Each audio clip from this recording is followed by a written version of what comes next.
precisamente de 3.500 millones de años, son fósiles de bacterias, pero no son fósiles de los cuerpos de las bacterias, sino de los resultados o de los productos del metabolismo bacteriano.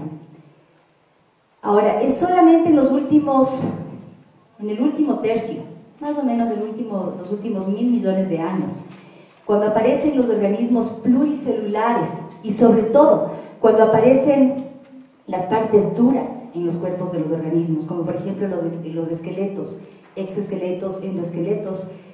Solamente ahí es cuando el registro fósil empieza a acumular cada vez más evidencia de la biodiversidad que existió en el pasado.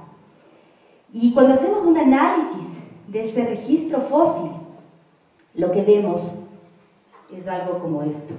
Este es un gráfico que muestra el tiempo en millones de años, desde hace 500 y pico de millones de años hasta ahora, y esto es en miles el número de géneros diferentes de organismos vivos. Acuérdense, un género es una categoría taxonómica que agrupa usualmente a varias especies.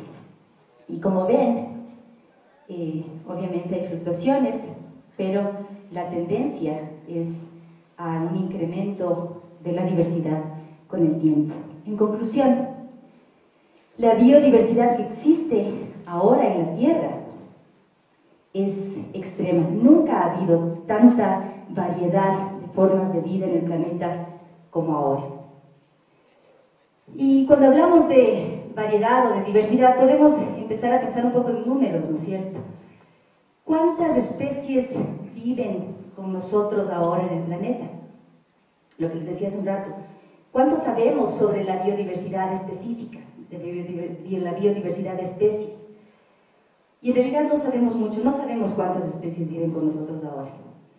Hay aproximadamente 2 millones de especies descritas, es decir, 2 millones de especies que tienen un nombre científico. Y hasta hace algunos años, considerando que continuamente se están descubriendo nuevas especies desde grupos de bacterias, desde grupos como las bacterias hasta incluso mamíferos, se estimaba que el número total de especies vivas en la Tierra era de alrededor de 5 millones. Sin embargo, como les digo, en estos últimos, sobre todo en la última década, un poquito más, se empezaron a hacer estudios en nuevos hábitats, en nuevos lugares donde antes no se había catalogado, no se había registrado la diversidad. Y lo que se encontró fue algo realmente sorprendente. En las copas de los grandes árboles de los bosques